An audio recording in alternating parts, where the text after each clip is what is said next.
Okay, everybody.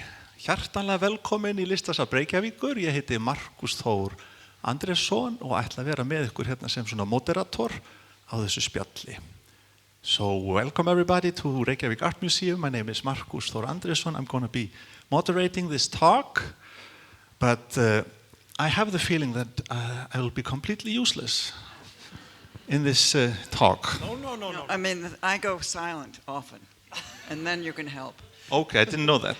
Okay, because that's not been the case in recent days. But enough about me. This is a grand occasion that we have two fantastic artists to share a good hour with and listen to their interpretations and intentions and ideas about art. And I'm just going to have a little bit of an introduction for you to better understand the reason why we're here, our dear audience. We are doing this event in collaboration with Gljúfrasteinn, Laxness Museum, and we have a kind support from the Museum Council, Safnaráð, to host this event that we wanted to do because we are showing in one of our galleries a work by Ragnar, Worldlight, which is inspired by a novel by Halldór Laxness, who was awarded the Nobel Prize 70 years ago. So there is sort of like a celebration for that. And we were thinking there are many ways to talk about that work. We did a little bit of that already, so we decided to open it up a little bit because there's more artists that are inspired by Laxness' works. And immediately came to mind Joan Jonas, and she's here. A good hand to Joan Jonas.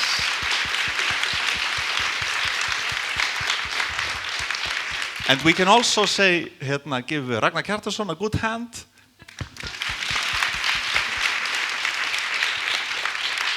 Because both of them are here to discuss their mutual interest in Halldór Laxness and why and how he and his work has inspired their work.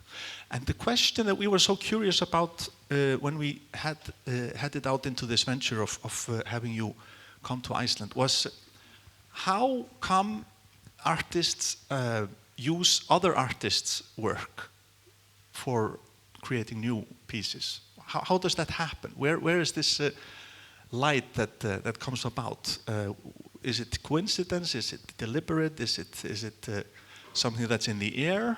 Your work that was inspired by Laxness' novel Under the Glacier was created in 2010, 12, 13, whereas your piece is created just about the same time, 2015. So is it something in the air at the moment or what? Can we just maybe start with that? Talk a little bit about your work, reanimation, and how you came about to execute that. Well, because I've always, literature from the very beginning when I switched from doing, studying art history, when I switched from studying art history, etc., to making, working with film and video, it wasn't very, anyway, never mind, sorry. Anyway, one of my first references would be literature because we all read. I know that Icelanders read more than anybody else in the world. That's what I've heard. I don't know if it's true. But so naturally, literature would be one of my sources because I started out, my first inspiration for my mirror works was Borges, who's also been inspired by Iceland, which I didn't know, but that's amazing. It's not amazing, but it's interesting. And then also James Joyce, my favorite book was Portrait of the Artist. And in Portrait of the Artist, he uses the myth of Sisyphus to represent an aspect of the storytelling. And so those are the two things that I was inspired by when I switched from, drawing and art history to live image. So then I'll just say that it was in my nature I came here, a friend of mine told me that sorry, I don't want to go on too long, but a friend of mine told me that the Icelandic sagas were beautiful. And so I went out and I read as many as I could, and I chose the Laxdæla saga, and I made a piece about it. And so I spent quite a bit of time in Iceland compared to other places that I've been, doing the research and then just exploring this wonderful country. Then I found Halldór Laxness in the bookstore or someplace and immediately became attracted to him. And that's how I came to it. And it was just part of the way I organize and when I'm inspired by literature. That's very curious that it sort of happens by chance. Maybe you are already with your radar on looking for literature or inspiration and you come across Laxness by more or less coincidence. How about you, Ragnar? And, Laxness, for you, it's maybe something different being born and raised here. Yeah, it's like we were discussing that like when you're born and raised here, Laxness is sort of like that mountain, Asia. It's just there. And you're just like, okay, Laxness. It's basically like making, it's sort of like, making, dealing with Laxness is just like dealing with the weather or nature almost. But so much of humor and identity and poetry, which I think Icelanders learned from, about our identity from him. I think Laxness is in many ways saved us a lot from pompous nationalism with his books. So for me it was like very kind of, I just had to, like my father had done 3 adaptations of Worldlight, so I was like raised with Worldlight. So I made another one because I just love it so much, and I think, but working with literature in this artistic sense, it just definitely comes from Joan, like from me being, like any other art student studying Joan Jonas' work. You kind of get to this like this lady plays with literature. She has no respect. She just she has no respect. She just plays with literature. That's right. I do not respect it. No. And that's just so inspiring. So I think that's like, in many ways, I would think that like this approach comes. I mean, I try to be different, but it's an approach that is related to Jonas. This is something we need to follow up on. This liberty of or freedom to feel that you're allowed to do this. Have you ever questioned that yourself? Well, it took me years to figure out how to translate literature or a story, a novel, into video. You have to really edit it and shorten it and everything. And so I'll just say, why Laxness? I find his poetry absolutely beautiful. And so I didn't use the whole book. I used quotes from it. And we just made a piece together, we'll show part of it, where I found out that Ragnar's great-grandfather was in the book, was the priest. And so we just did a piece where Ragnar reads. I took out all the quotes that the priest was saying. But I'm just saying one of my favorite quotes, which I almost cry every time I hear it, was, shall I tell you about the story about the honeybee and the, what is it? The bee, and when a bee goes to honey, he does. And then Halldór says it's like a supernatural experience. And that's the thing about his writing, is that he's got so many different facets, and he relates. He's very poetic. He's also down to earth. And Susan Sontag wrote the introduction to this, the Under the Glacier, and she lists like 12 different forms of the novel, all of which Under the Glacier is. It's a fantasy novel. It's everything. It has everything in it, right? This is also something I wanted to talk about, because there, like you said, so many elements in a work of art, a novel by Laxness or any other work for that matter. So listening to you talk about what it is in the work that you are teasing out and what attracts you, I'd like to hear more about that. You say poetry, but is it the work of art as it is? It's a complete story with characters, and it's a whole experience. It's a very whole, maybe even a closed work, finished work. I never could have made a video about the whole Icelandic Under the Glacier. It's very complex. and it would be a huge production. There's a lot of philosophical discussions in it, which I couldn't, it's just too much for a 20-minute video, whatever it was. And, but for me, Laxness,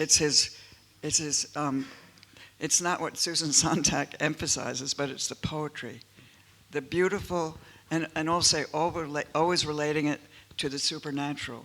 So Laxness, I mean, he was very down to earth. I'm sorry, his family's in the audience, I didn't say this.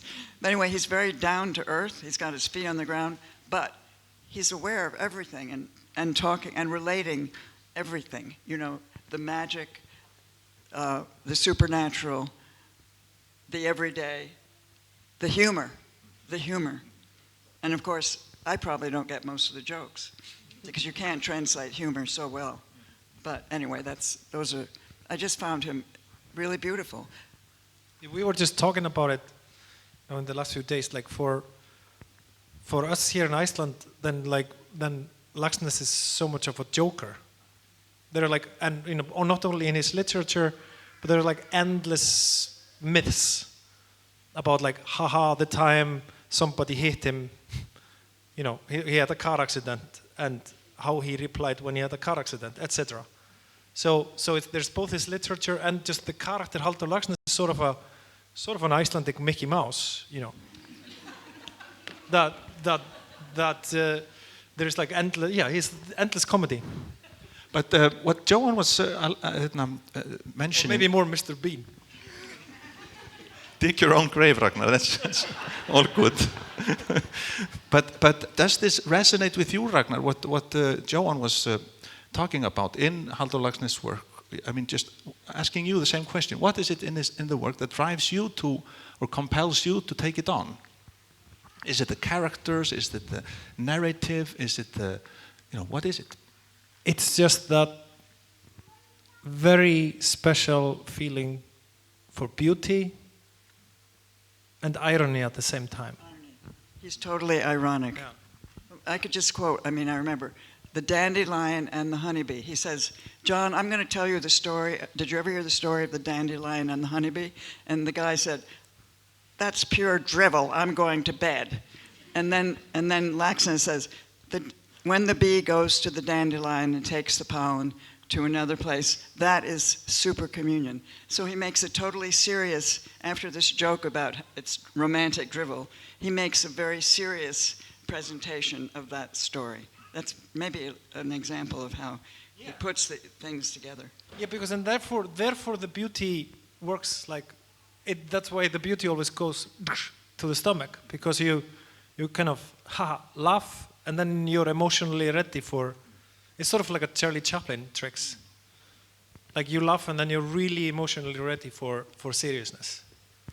This, I think, is very interesting because you're teasing out or being attracted to something very, very specific, both of you, in the work. Because it is, as we all know here in this room, when people raised with Laxness, that it can be overwhelmingly heavy and meaningful and just impossible to touch. But you find this little element which is so important, and then you build on it in your own work. I think that's very fascinating, and I wonder if this question ever came up, that here we have a writer who is writing, a modernist, working within a certain period of time where things are in a certain way. It's all framed and sealed off in a whole package, all encompassive, and then you come, both being sort of children of postmodern theories and deconstructing everything and taking it apart. And is that for you somehow an element to think about, that it's maybe weird to take something so old or something from the past, which is something from a completely different era, from a different mindset? Yes. That's a good answer. Thank you.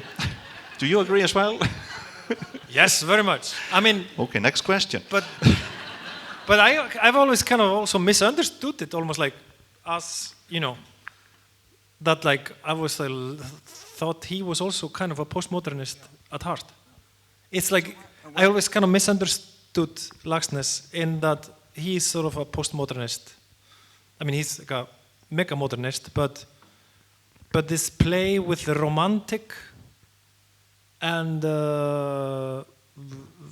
like making fun of romanticism at the same time, like finding it beautiful, and it's sort of a, that's what what I feel is postmodern. But of course, I'm just, that's just my stand, and I want you to respect too. But also maybe something to add is that, of course, your respective works are drawing from different eras. It's 30 years apart. The Worldlight is late 30s, and Under the Glacier is the late 60s. So Under the Glacier, he wrote it. I remember, when he was involved with the question of the atom bomb, and he wrote that novel about that, and he was very political. But I would just want to mention that Independent People is, as I remember, I read it many years ago. It's not an easy book. It's a great book. It's a very serious book about Iceland and about life here and how poor people were and what the reality of that. I want to read it again, actually.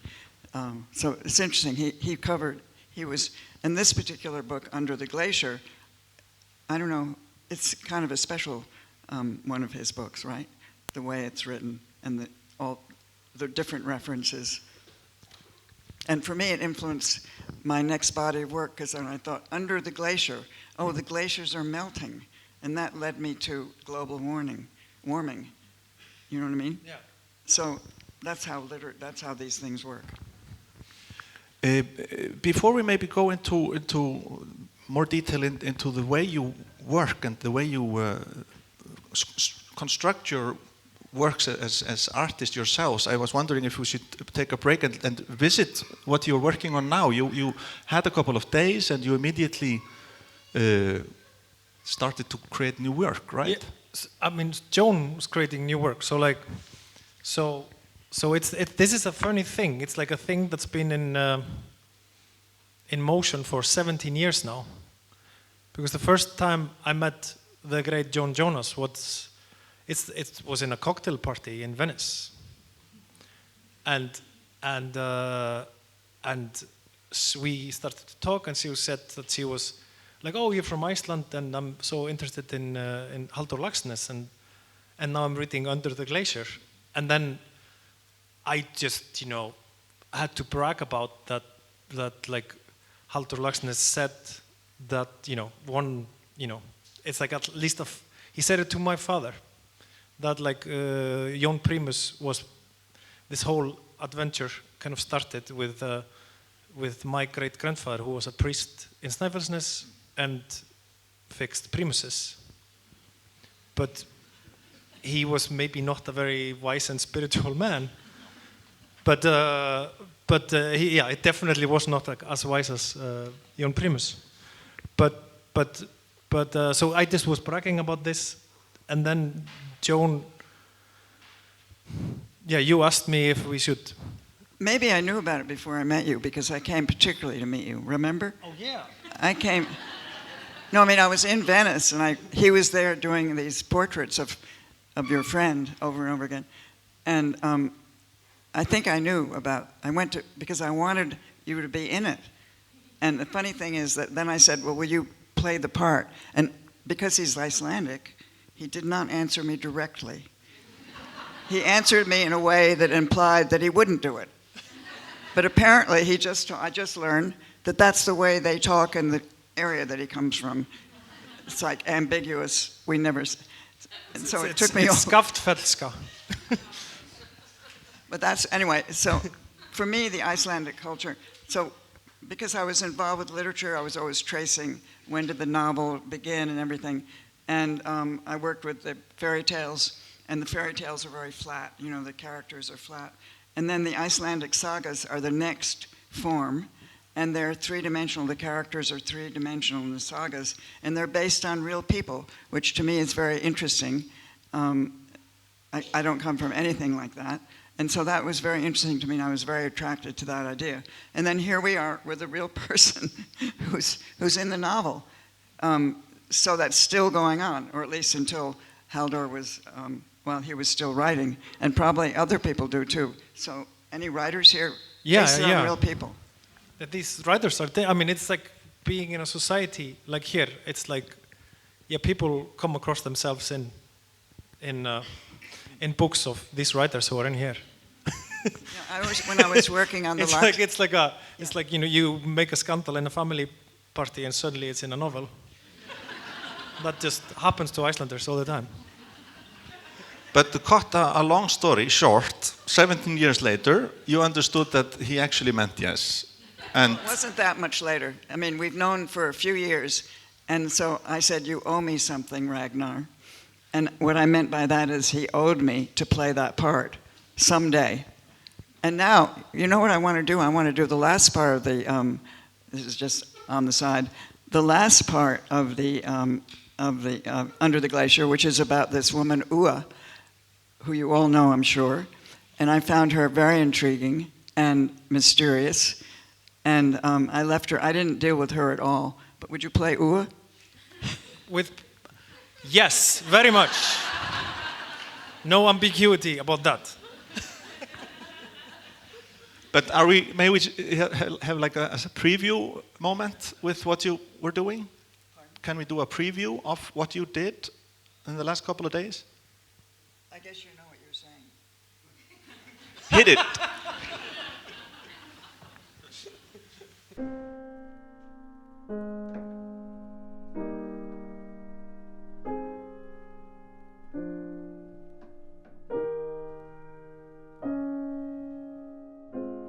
One can be one's own ghost and roam around in various places.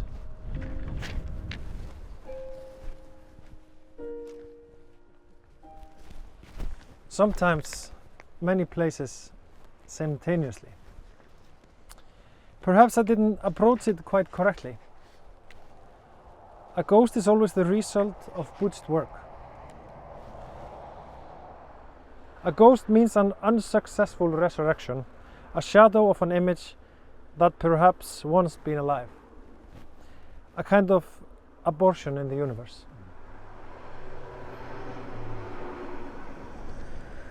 We live here on the edge of space. An attempt is being made to live here. The experiment has got no further than that as of now.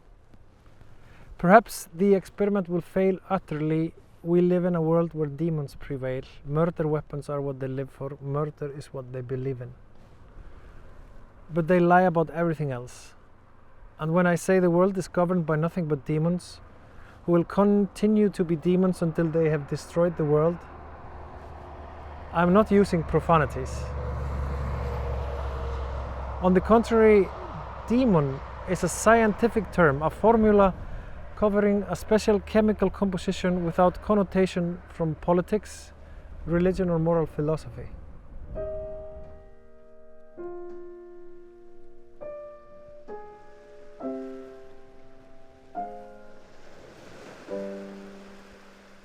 If you're going to tell me the story of the dandelion and the honeybee, John, I shall hate you. Lyrical poetry is the most disgusting drivel on earth, not accepting theology. I am going to bed.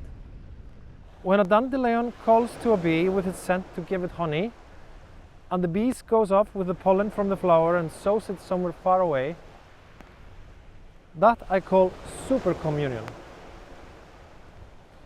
It would be remarkable if a more super communion could be established, even though intergalactic communication were put in order.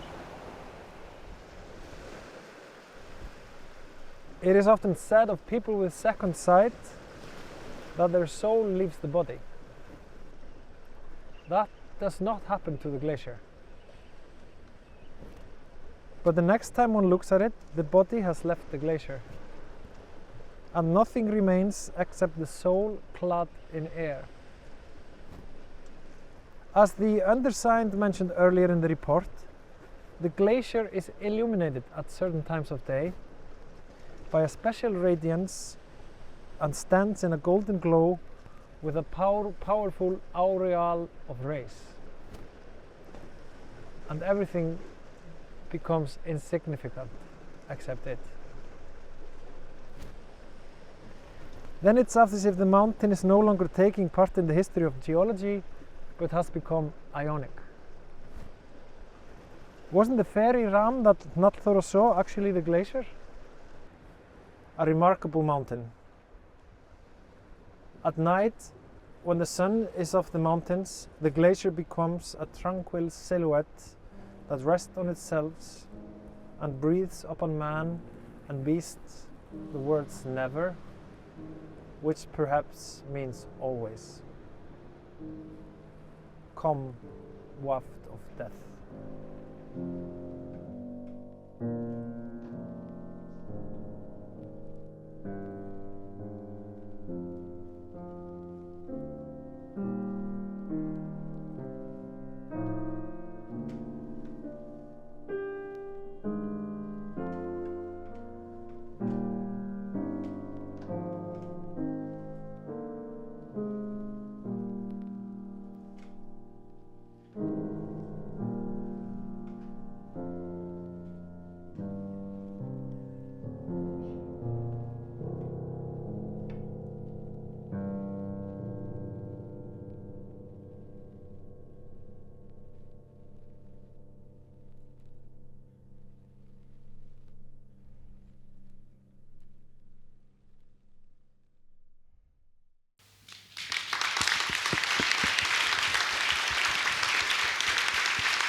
Maybe Ragnar could describe how the brilliant musician and composer arrived. Yeah, so Davíð Þór Jónsson, he is a brilliant pianist and a friend who just lives just close to Gljúfrasteinn. He just suddenly came with a Labrador puppy. We were in Gljúfrasteinn and he was at the big famous window with the flowers, suddenly there with the puppy. And Joan was thinking just before he came, like, it would be nice to use Das wohltempierte Klavier, because that was Halldór Laxness' favorite book. He said he would take that to a desert island. And then Joan was just, that would be great to use that. And then Davíð Þór appeared. It was sort of a magical day, fooling around at Gljúfrasteinn. And also the dog, because I also mentioned the part where he said, I once had a dog that blah, blah, couldn't bark or something like that. And so there was a dog in his lap. Yeah. It was great. That was it was true Icelandic magic. But this is something that's just you don't know where you're going to take this. This is just a work in progress, right? So we'll just see what happens with that. So we're just getting an idea of what happened here in the last couple of days, which is very exciting to see. But it gives us also a very good insight into what we were talking about earlier, what it is in the text and in the atmosphere of Laxness writing that strikes you and that you are picking out. You immediately sense it there in your reading. But I wanted to maybe bring the talk a bit closer into your methods, and starting with you, Joan, because you sort of invented this practice as is, this way of merging video with literature and texts and music and performance.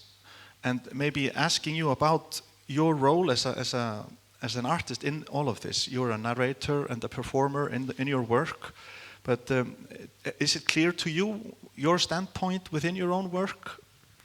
Clear to me my what? Is it clear to you where you want to position yourself as an artist in this whole mix of elements? No. No, but I mean, it's very hard to answer a question like that. I mean, I'm the director, and I conceive of it, and then I work, with editors and other people. And it's hard for me to answer that question, because when I begin, I work a lot with improvising until I get the right mixture. And so I don't write a script before. I write my scripts after the whole thing is finished, when I've, worked it out physically or with the video. And then the technology also has a great deal part to play in that. How to use the technology, how to use video, how do you do that? And you've developed that over the years, of course, but what you've also been very keen on developing is your performance, because that's a big part of what you do in your work. You take the video and you add maybe a live performance to it. So maybe you could tell us a little bit about that part of your practice, performance. Well, I began, my first pieces were inspired by Borges and the idea of the mirror. He mentions the mirror. And my very first performance in that situation was memorizing everything Borges said about mirrors, and then reciting it, and I had a mirror costume with mirrors pasted. I had a costume with mirrors pasted all over it, and reciting Borges. And I'll just say that's the way I started that. And then that turned into a piece called Organic Honey's Visual Telepathy, which was about, again, role-playing. So when I began, and the reason I chose the Laxadala saga, because I wanted to work with women and the role that women play. So that's why the first Icelandic piece was about a woman, Gudrun, as you probably all know well. And that's when I came here, people were always saying, oh yeah, Kjartan, he lived down the road over there. I found that so interesting and so kind of primal. Can I ask you the same question about your role in your work? It's similar to Joan's, like you say, and maybe you're borrowing or you learned from her, I guess, in many ways. Yeah, and this thing of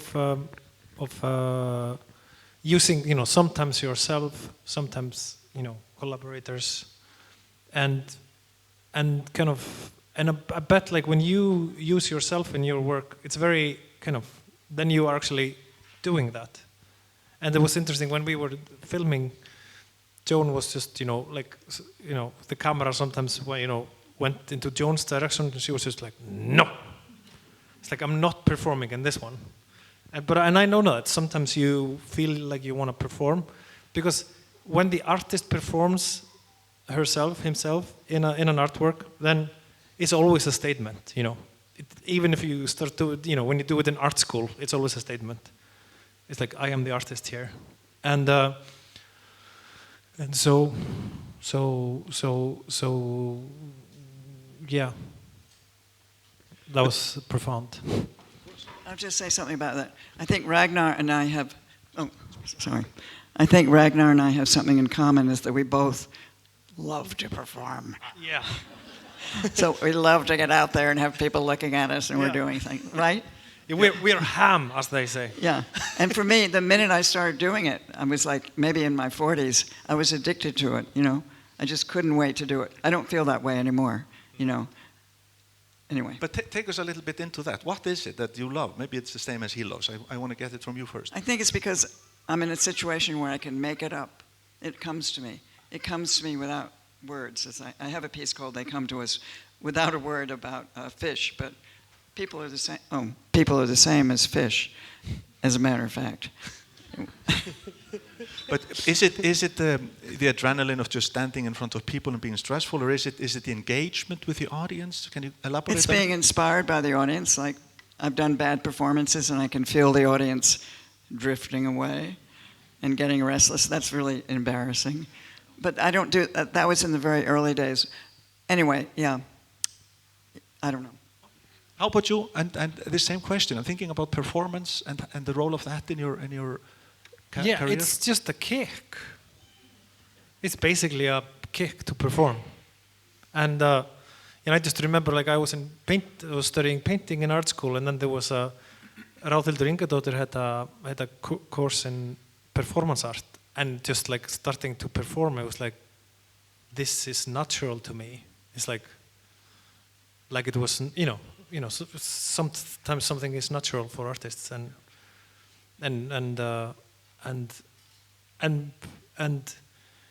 performing in the realms of visual art, it's such crazy freedom, because if you're doing music, theater, stand-up comedy, like, you're always within a form, but art is this beautiful formless thing where you can just make it up as you go. And that's the kick of doing performance art. I never perform unless I've rehearsed it now anymore. I never improvise in front of an audience. I improvise when I'm working it out. Yeah. But I think also when you perform, I hate to keep using that word, but anyway, I won't use it. Time goes by in a different way, right? Yeah. If it's a good performance, it's over like that, and you can't even remember how it went by. If it's a bad performance, it's torture. For you, not for I don't know for who. No, once I did a performance where I was following Patti Smith in a Tibet house benefit, and for me at that time, oh my God, so I got up and my performance was right after, and I was just standing there laughing into a mirror. I had a mirror and I was going, and which was also embarrassing. I was thinking, oh my God, they're just sitting there looking at me doing this ridiculous thing. Well, I thought it was so embarrassing that I left the country after that. No, but then years later, maybe 10 or 15 years later, these curators that I knew came up to me and said, that was the most fantastic performance you did. But that's like a showbiz thing. My mom she's an actress. She's a showbiz lady. She always said, like, you know, when you think you're really good, you're actually not good. So usually when you feel that you're bad, then you're doing good on stage. Your mother said that? Yeah. Good for her. It's kind of then the magic happens when you're like laughing at the mirror and you think you're shit. And you were spitting. I mean, he was spitting at his mother. Yeah, she spit on me. And she spit on you. Yeah. That's her. Yeah. I love that. But Joan, I just want to stop you there because you said something very interesting about time, which is such a huge factor in both your works, and maybe in similar and also in very different ways. And what I wonder about is how you think about time. Is it, for example, in a piece of art, is it your intention to what should we say, stretch it or to collapse time? What your feelings about time are very important in your work. You know, people ask me these questions and I never know how to answer them. I mean, for me, time is something I deal with. It's a material that we deal with, and we work with it as we go along. Sorry, we work with it. Time is a material that we work with, but I don't know. I don't have a theory about time. I really don't. I mean, many people do, but I don't. I like because of our thingy this week, and we've been talking so much about Under the Glacier, so I was kind of rereading Under the Glacier or re-listening to Under the Glacier while doing the dishes. And there was this part which was in your piece, where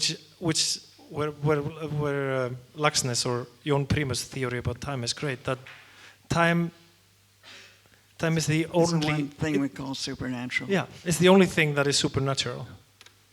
Nothing else is. Everything in the world is just basic, but time is supernatural. That's very wonderful. I love that. I mean, he was such a great thinker. Sorry, his family's here, but he was a great thinker and a great artist. Yeah. But along those lines with time and the way performance works for you, it also becomes clear in your work, both of your works, that you be using repetition a lot and you using maybe, I don't know what to call it, it's almost like magic or something on the realm of the supernatural and maybe folklore or witchcraft, I don't know. From the very beginning, I was doing research on myth, the history of myth in Western culture, and then ritual in other cultures, because how to step into the space of performing. So I thought of ritual as my form, even though I didn't make rituals like other cultures do, but I thought of my work as a kind of ritual and stepping into it. And it had to be, you know, it was hard to do that, but anyway. And then gradually I developed this way of working. And for you, is that something you think about also, the way your practice is almost become a ritual?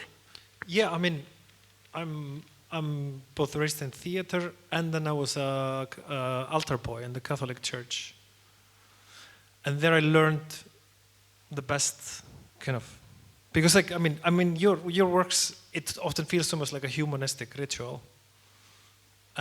but I learned this from this Catholic priest, this really good advice about performance art, or about kind of what you do when you're on stage. And I was just, you know, being an altar boying around. And then once he told me, like, Ragnar, you have to remember that when you make a mistake, always pretend it's ritual.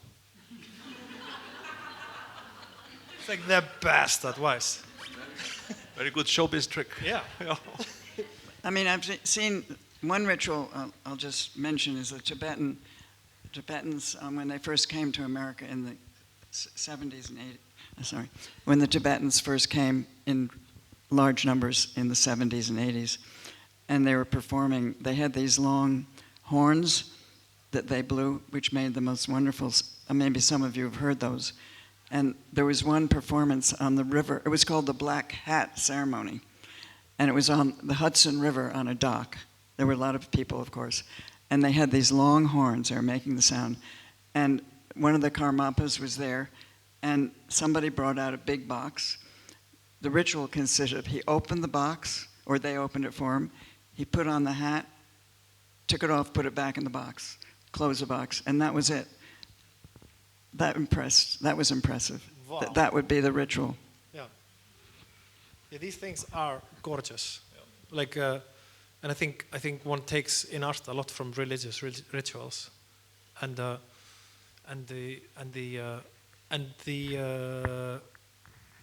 kind of and like in my altar boy days, I also got I had the privilege to go with the Catholic bishop to Gljúfrasteinn and visit Auður and Halldór, and there was a little kind of prayer ritual for Halldór, and I was the altar boy, so I made a ritual for Halldór motherfucking Laxness.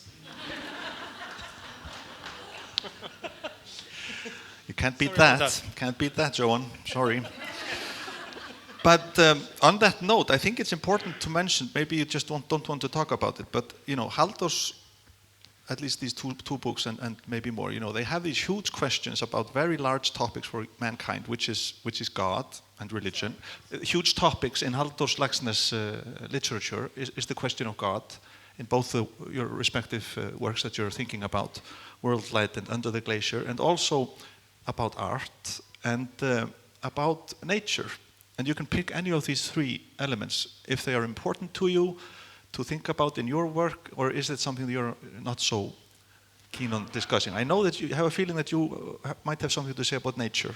Nature is one of my big inspiration, whatever nature is. The world out there is so miraculous, and beautiful. So nature is an inspiration. And I work a lot outdoors with nature. But the question of God, I don't deal with, actually, because I don't know what that is. But I'm from the very beginning of dealing with ritual and myth, I'm very attracted to the idea of magic. And I used to be inspired by magic shows as a child, the sleight of hand. And all of that's related. And so performance comes into that category. But I always say, I don't believe in anything. I don't believe in God because I don't believe in anything. However, I'm inspired by many things, and I'm on the edge. Like, I've never seen a ghost. I love the quotes about ghosts. I've always wanted to see a ghost, but I haven't ever seen one. And I think maybe I'm too resistant.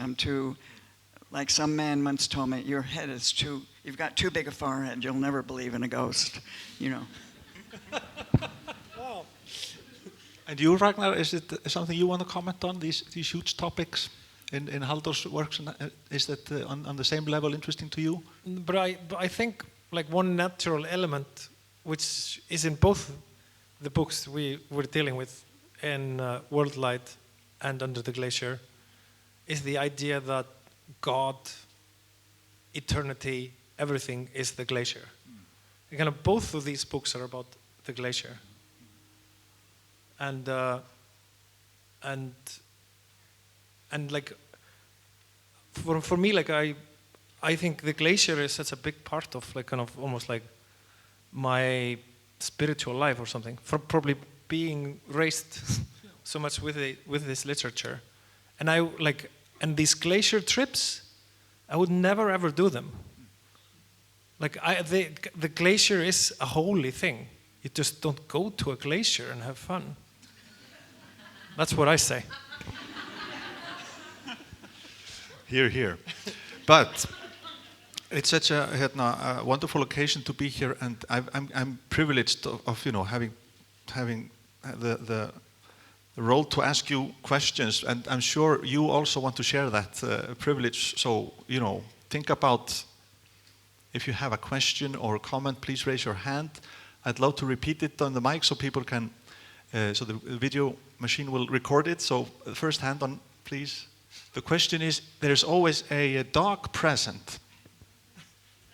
That's because I have dogs. No, I mean, it's just that they're there in my house. and then they become a performer. Like my last dog, I just got a new dog. I named him Freddie. I'm looking forward to seeing him tomorrow. But when I first started performing, I had a dog named Sappho, and then Zena. Zena, whenever I set up the camera, would walk over and get in front of the camera with me and follow me and be part of the performance. So some dogs are natural performers. I'll just say that to have an animal in your work, for me, is very important, and dogs are part of my life. And I could see that when we were working in Gljúfrasteinn, and suddenly when the dog arrived, it was as if the art goddess had arrived. Like everything went on full throttle then. That was a really sweet dog. Yeah. Anybody else care to join us in the conversation? Question, comment? Don't be shy, please. A question about reading in general for the artists? Yeah, do you read a lot of books, literature? Have. You have? You watch Netflix more today? You watch the television more today? I haven't watched television in a long time. Yeah. And I don't now because of what's on it in America. Yeah. As you all know, it's horrible. You, literature for you? I mean, I met you, like I came to pick Joan up 2 days ago. Then she was in the lobby of the hotel having a margarita and reading. So I saw a proof of your avid reading. I mean, I read too, but I'm a slow reader. Really slow. I think I'm dyslexic or something. But I try to read all the time. Other questions or comments, please? So a question just for the video camera to get the question is about nature and the cliché of nature and landscape and how you maybe go beyond that. I don't know how to answer that except to say that when I was... You saw Volcano Saga? Yeah. Anyway, that was my introduction to Iceland through that book. And first of all, Steina Vasulka was coming to Iceland when I got a grant to do that piece, and so I called Steina, and she happened to be coming. She's coming here soon. I haven't seen her in a long time, but she was going on a tour along the southern coast. I mean, Iceland is breathtakingly beautiful, with the volcanic mountains. And then we went into the interior because I wanted to find different locations for that piece, and to see the moss-covered lava. I mean, you don't see it any other place. It's a completely unique landscape. And to do Laxadela Saga, by the way, I have a house in Canada. I go to Canada every summer. And I think I got the idea while I was there, whatever. And when I saw the Snæfellsnes, peninsula and whatever that location was, it looked exactly like Cape Breton, Canada, where I go in the summer. So also I'm thinking of the link between these different islands, actually, and land masses in the north. And then when I came back to do this piece, I already done so much in Iceland, I went to Norway, to the Lofoten Islands, which are, again, amazing. So for me, this amazing, breathtaking landscape is very, I'm not interested in fuzzy trees and, green. I love them. I love trees, but not this green, like New England landscape. It doesn't interest me at all. This inspires me. How about you, Ragnar? You also deal a lot with nature. Your recent paintings are all about nature and landscape. Yeah, but nature, as Heiðar Kári mentioned, nature now in Iceland, it just suddenly has all this cultural meaning. It's like, it's like the ultimate cliché or something when you're from here, and so I've never actually worked with nature as nature. So I just work with nature as a cliché, like a cultural cliché. So if I do a painting of lava, it's sort of like, ha, I'm doing a painting of lava. You know what I mean? Yes, we know what you mean. Or maybe not, I don't know. But I never feel like I am painting this lava. It feels like it's always like you're always quoting something. That's like being the postmodern bastard. You know, it's a quote of a quote of a quote. And yeah. And your resilience of going up to the glacier also reveals that a bit. I mean, yeah, it's just blasphemy. Please, now, join us. Any more questions or comments that you want to share? Feel free. If not, then I would like to use the opportunity to thank our dear guests for being with us. And thanks Gljúfrasteinn and the Laxness Museum for the collaboration. And Safnaráð for supporting the event. And thank you, all of you, to be with us. I think that's fantastic that you shared this moment with us. And please stay longer. There's a pop-up bar upstairs, so you can have a drink and discuss, continue to discuss. We'll be around, I guess, so we can chat a little bit. I'm not planning to leave. That's very nice to know. I just want to say also thank you. It's so important to me, and it's actually another thrill is to be here and that Ragnar finally is doing this, that we're finally doing this together, and to see all of you, and to come back to Iceland. I had no idea I was going to do this until like 3 weeks ago, right? Something like that, where they got in touch with me, and I had time to come. It's just wonderful to be here. Thank you. Thank you, John, for being with us, and thank you, Ragnar, for being with us. Any final words from you? Yeah, it's just thank you, Joan, for digging our laxness. Okay, thank you all.